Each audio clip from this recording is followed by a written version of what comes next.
account. I'm going to sign into my account.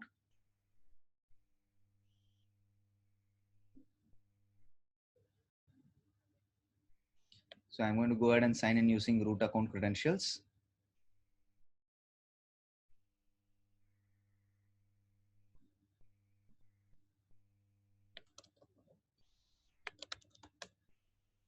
So once I've logged into the root account, till now all the services that we have seen are global in scope.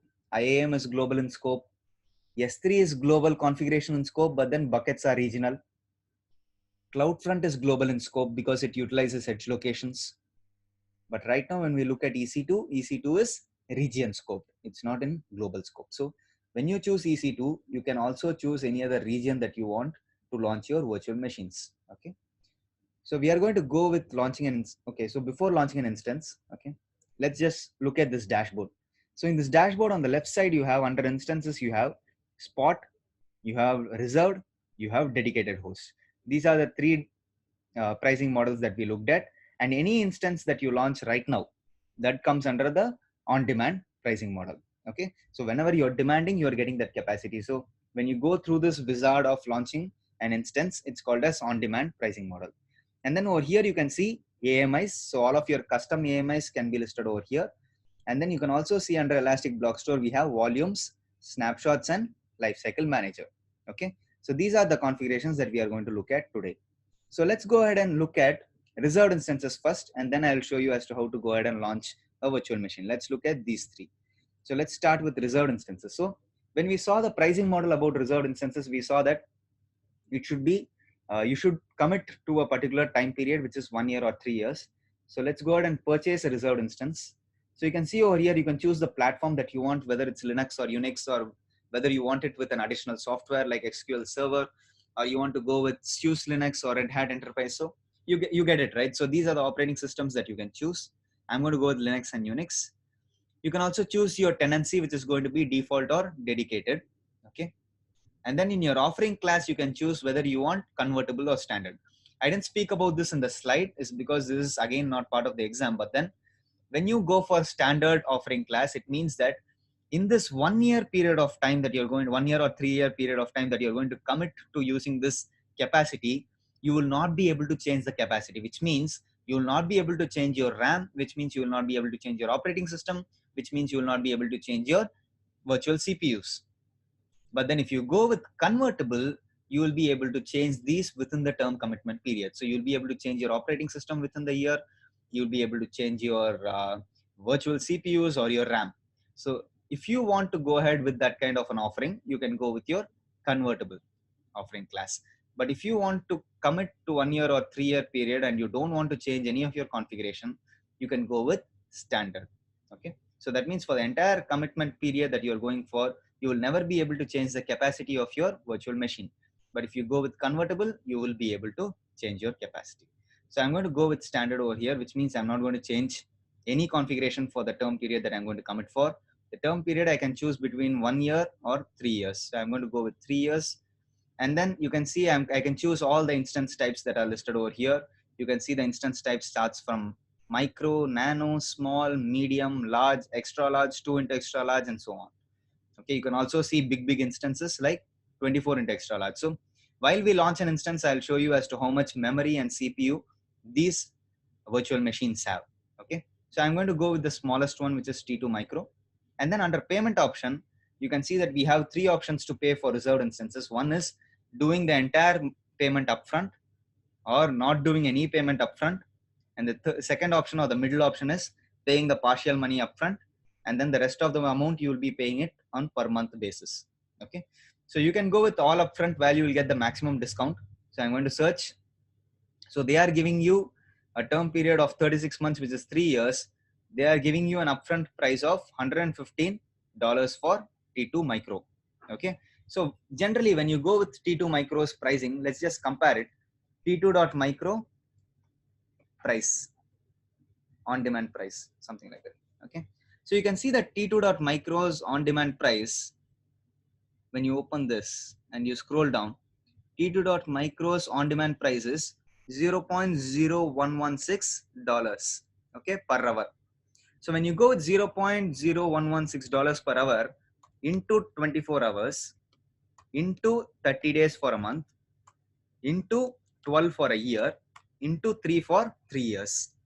So you can see that you're going to pay at least $300 to run T2 Micro in on-demand pricing for 3 years. But then just think about this. You're paying only $115 if you're committing for a reserved instance of the same capacity for a 3-year period. So which means you get a very good discount. Instead of going with the on-demand pricing of $300, you are committing towards a 3-year commitment period and you get discounts. You get $115 only that you're going to pay, right? This is beautiful. So this is reserved instances. Okay.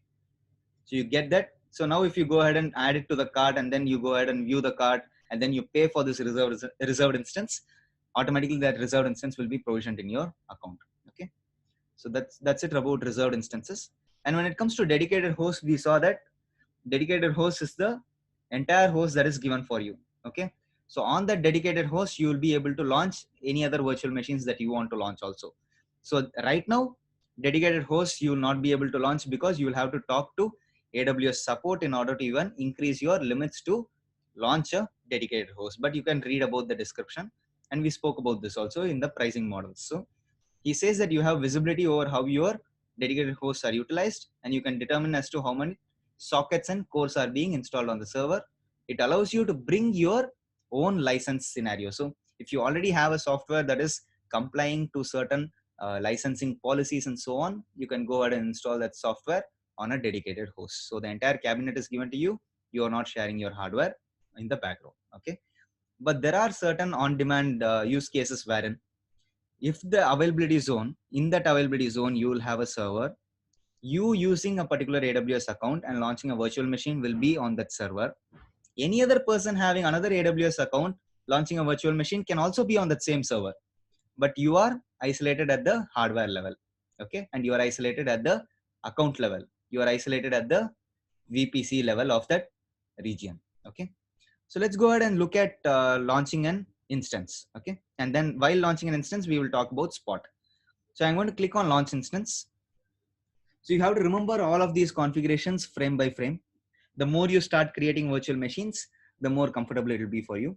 So the first screen that he is asking us to do is creating a virtual machine and choosing the AMI or the Amazon machine image. So you can see over here, when you scroll down, you have Red Hat Linux, you have SUSE Linux, you have Ubuntu, and then you have Microsoft Windows Server, and you have certain deep learning AMI, which also includes all of these softwares installed within that. Okay.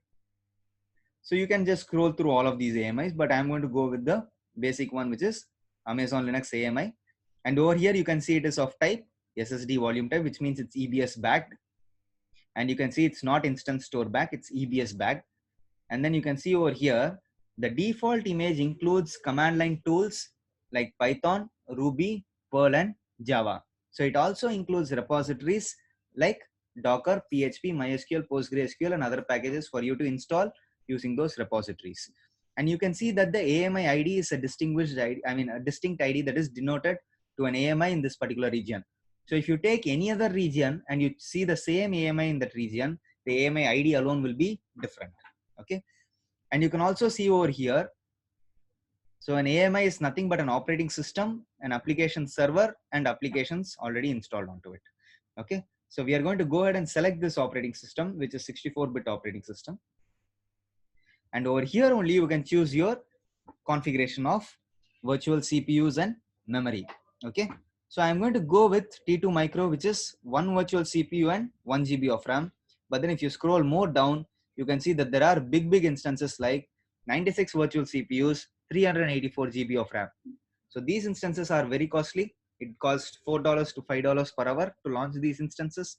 And you can see these instances are categorized on general purpose. There is also another category if you keep scrolling down for compute. There is another category if you keep scrolling down for FPGA. You have GPU instances. You can just click on them and see as to what is the definition of using GPU instances. You have memory instances in the R series, and you have memory instances in the X series. Okay, so you can just keep scrolling down and you can see, okay, what are the different instance types, which kind of configuration you want to have. Generally for an application server, we are going to only go with T2 micro configuration. And at the same time, to stay within the free tier eligibility criteria, we will go with T2 micro configuration. So depending on your workload, you can choose any kind of configuration that you want. Okay. So under configure instance details, you can see over here, I'm going to talk only about certain parameters over here. So you can see the number of instances that you want to launch. You can launch 1 or 2 or 3 and so on. I'm going to launch only 1 right now.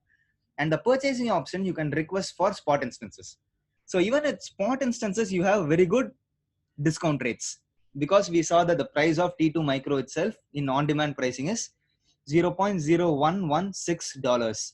You can see over here, the current spot price is 0.0035, which is much lesser than $0.0116. So now I'm going to bid for my price. I can say 0.040 is the price that I am willing to pay. So now if the spot price is lesser than my bid price, this capacity will be provisioned for me. If at all, at any point of the day, the spot price goes more than my bid price, AWS is going to terminate that instance. Okay, so this is the concept regarding spot pricing. Okay, so I'm going to disable this. I'm not going to go with spot right now. I'm going to continue with on-demand pricing. Okay. So next, you can see in the network portion of things, you have a VPC already selected, you have a subnet already selected, you have an auto assigned public IP already selected. We are not going to look at these configurations right now. Okay, we are going to keep these as the same. And then when it comes to an IAM role, you can see over here, while you create a virtual machine, you will be able to associate an IAM role with this virtual machine. Okay. And then when it comes to the shutdown behavior, you can either choose whether you want to stop your virtual machine or whether you want to terminate your virtual machine when you shut it down. Okay, I'm going to leave it as stop itself. And then to protect against accidental termination, you can go ahead and choose this option, which means no one can terminate your virtual machine until and unless you disable this particular option. Okay. And then when it comes to monitoring, it uses a third-party service. It uses another service called as CloudWatch. Okay. So CloudWatch is a service that monitors your virtual machine. So it gives you metrics along the lines of what is the CPU utilization, what is the network in, network out, how many packets have come into your network, how many packets have left your network, how much disk write bytes and disk read bytes metrics that has been done on your virtual machine, and so on. So there are a lot of metrics that are being given to us by CloudWatch. Okay, so these metrics are delivered to us on 5-minute basis.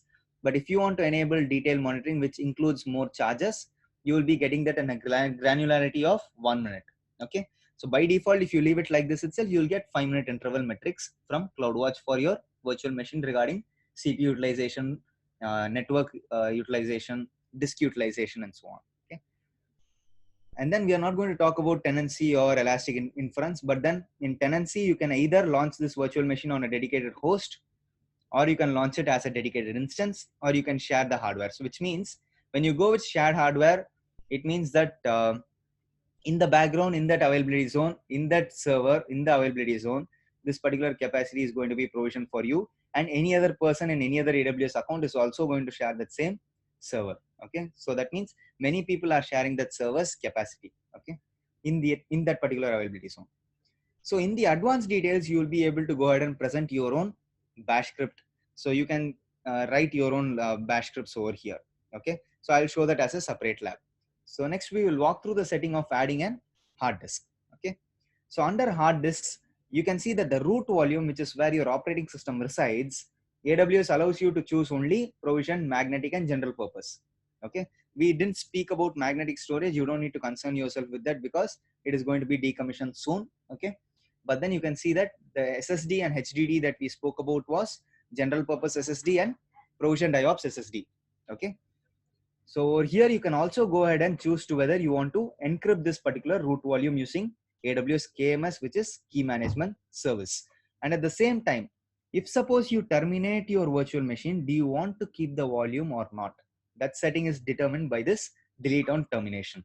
So if I uncheck this flag, it means that if I terminate my virtual machine, I will still have access to the underlying hard disk. If I enable this option, it means if I terminate my virtual machine, I'm going to also delete this particular volume.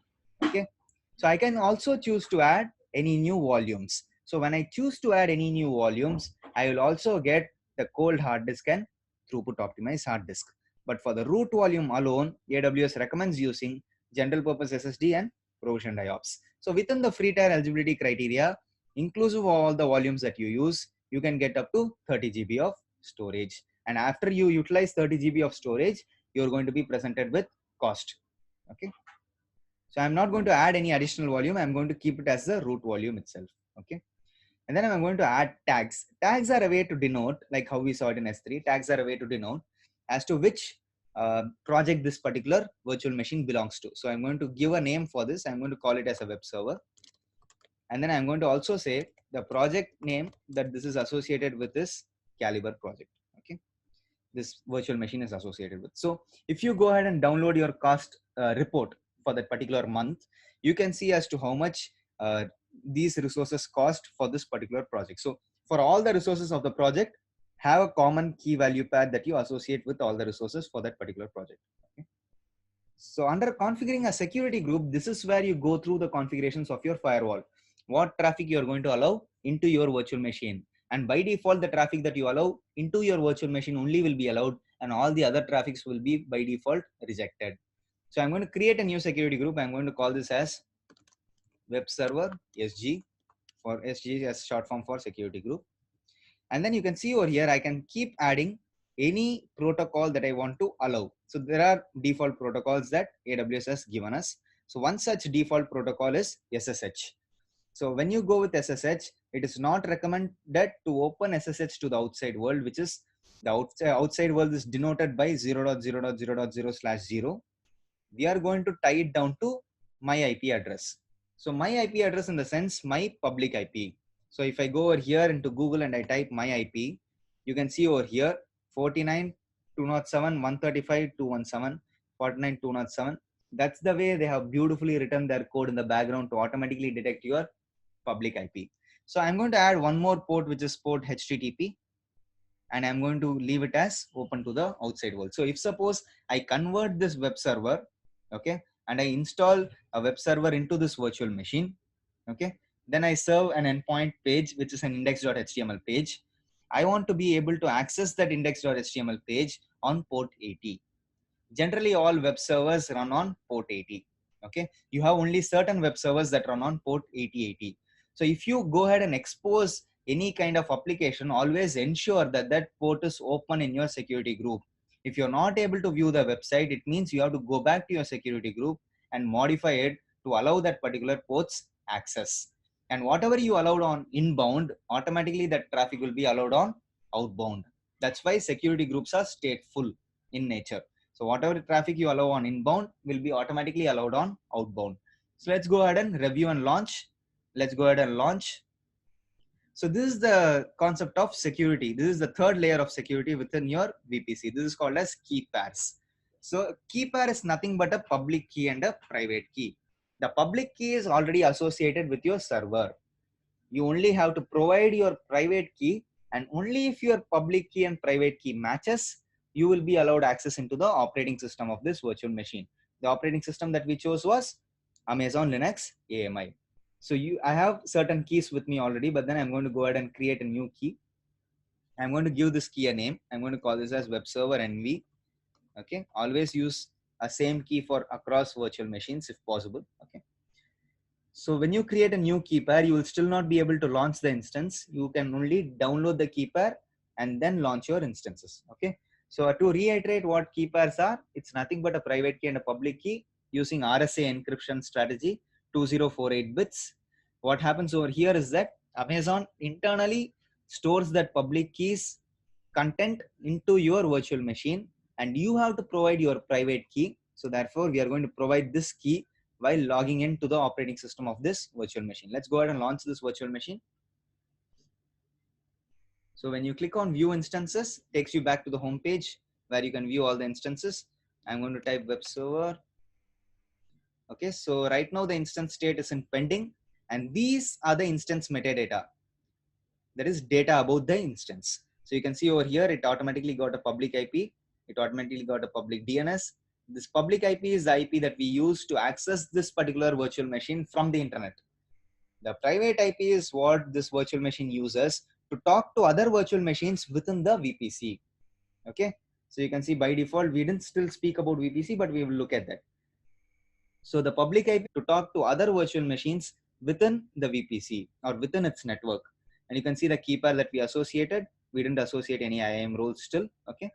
And you can see that a network interface is automatically been allocated to this virtual machine, which gives you these IP related details. Network interface is nothing but a network card. You can imagine it as a network card in your CPU, which gives you that network configuration like a private IP and a public IP and so on.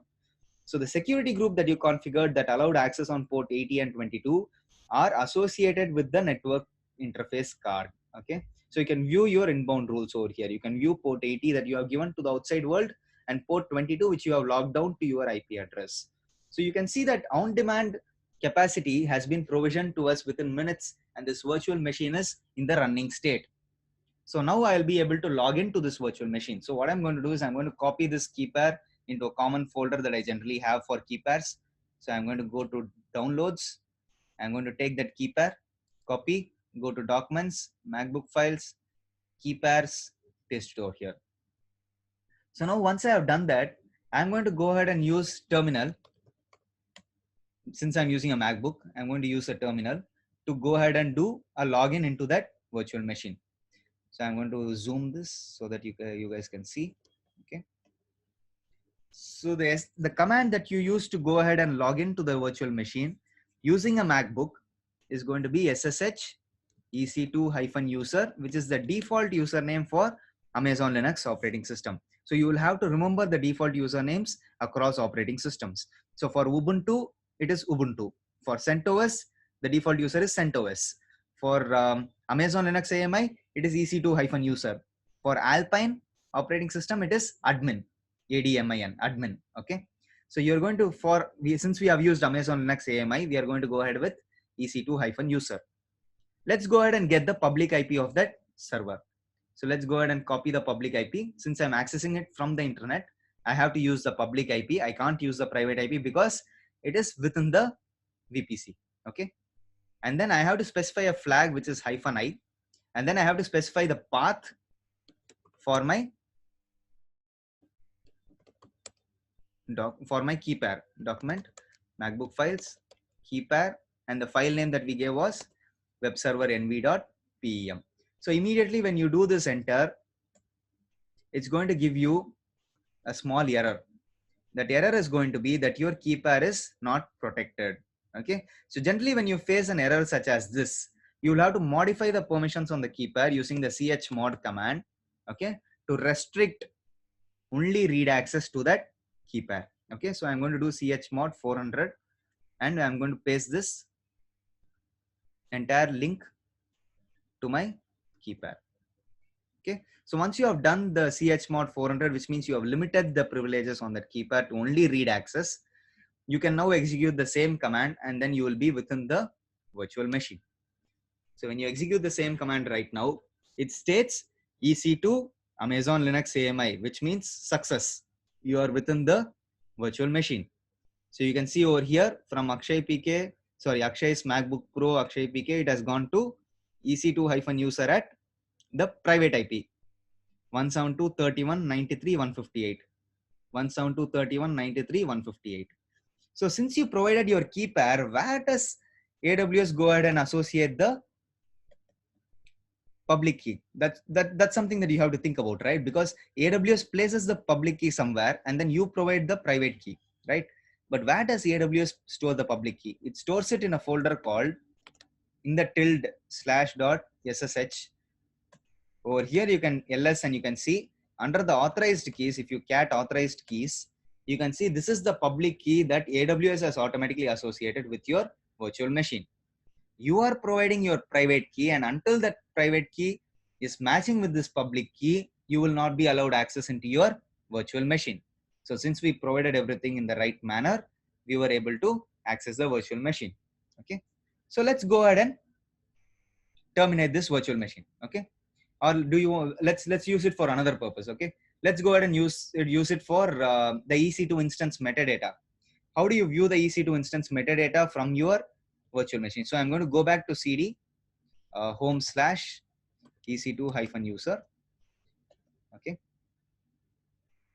So let's go ahead and do the EC2 instance metadata. So all the metadata that you're going to see over here, all these metadata, you will be able to view it from within that link local address, which is curl http // 169.254.169.254 slash latest slash meta-data slash. So you can see, you can get the details regarding the AMI ID, the host name, the instance ID, the instance type, the public IPv4 address, and so on. So let's find out what the public IPv4 address is. So type public hyphen IPv4, hit a slash. So automatically it gave you the public IP, which is 52.87.223.89. 52.87.223.89 is the public IP.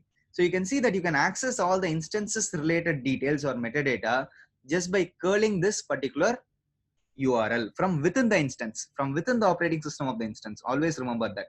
You cannot curl this or you cannot hit this endpoint from your browser. It has to be from only within the server. So any server that you launch, irrespective of what operating system it's running, you can do a curl request to this endpoint from within the operating system, and you will be able to get all these details. So you can even output this detail to a file. I'm going to output it to a file called publicip.txt.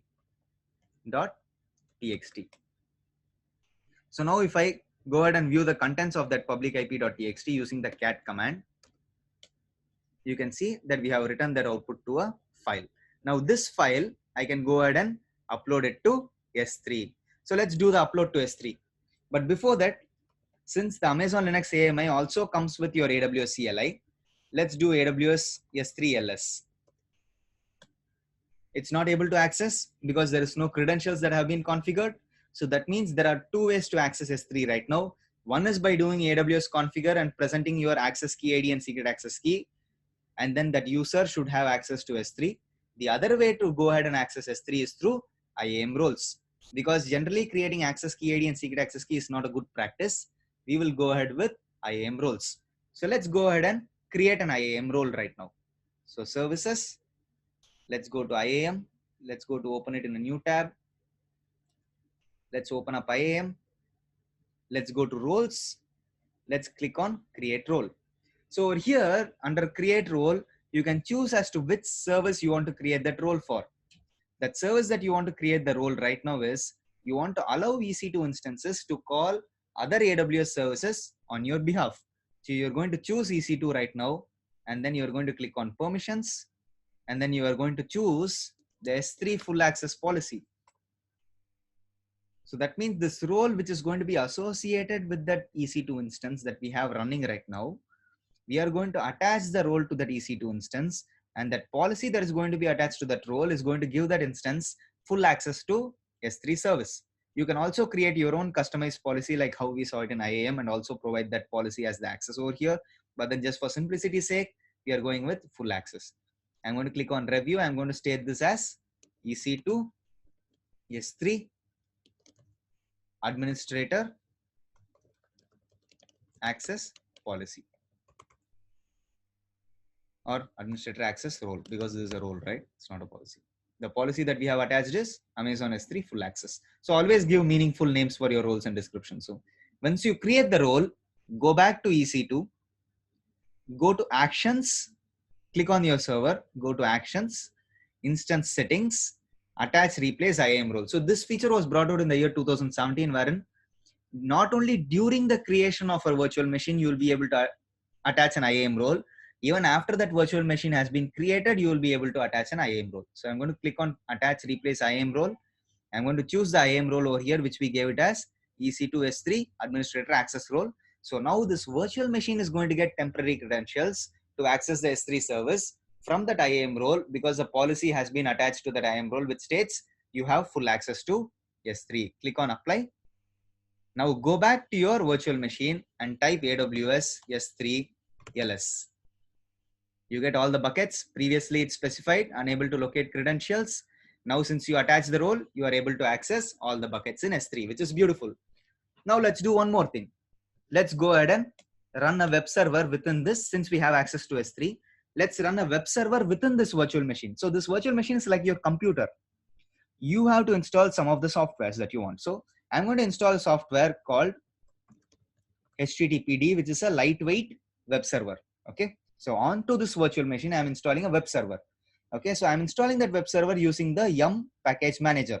So while working with Linux, you should know what are all the package managers associated with the different operating systems. So yum package manager is associated with Amazon Linux AMI. apt-get is the package manager that is associated with Ubuntu. For Alpine, it is apk.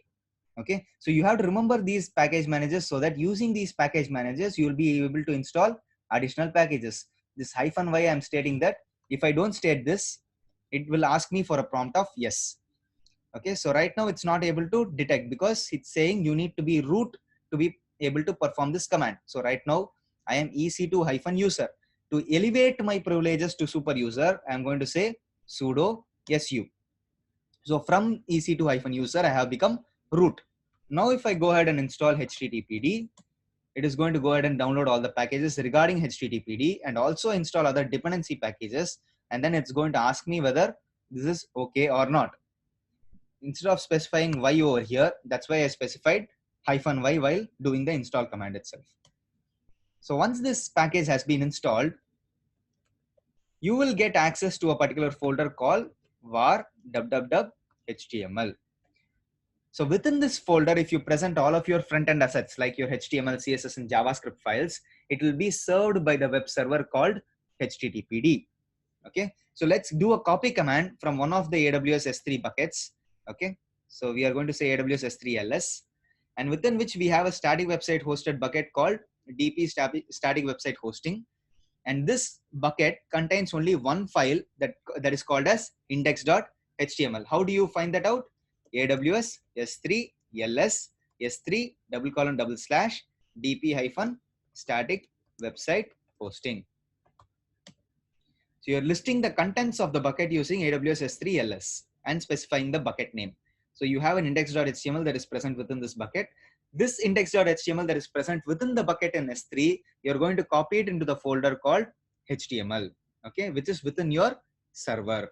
Okay, so to do that command, we are going to state AWS S3 CP for copy -- recursive to copy all the files. But since we have only one file, we will still present this flag just to show you that there is a flag to copy all the files one after the other. And then you present your source, which is DP static website hosting, which is your source bucket. And the destination is going to be this virtual machines var www.html directory. Instead of specifying this entire directory, since you are already within the directory, you can also specify dot, which means the current working directory. So automatically it has copied that, it has downloaded that file to this current working directory. So if you type ls over here, which is to list all the files within the directory, you can see we have an index.html. So now if we go back to the console and get the public IP address of this particular server. So if we say web server, and then we get the public IP of this server and paste it on the browser, always remember that you have given access in your security group for port 80 to the outside world. So you should be able to access that on port 80. You can go ahead and click on enter. Nothing is happening. Okay, so if everything goes well, we are not learning something new. So what mistake has been done is we have installed the web server, but we haven't started the web server. So we have to say service HTTPD start. So once we have started the HTTPD server, go back to the browser, do a refresh action. We can see that the website which is present on the index.html has been presented on the web servers on the virtual machine's public IP address. So within this virtual machine, a web server is running. That server serves this particular web page. This web page has been downloaded from S3 from a bucket called as DP static website hosting. Okay, using an IAM role. So we saw the concept of IAM roles also over here, wherein EC2 as a service was able to access S3. We also saw how to install a basic web server onto the virtual machine, and then how do you start that web server.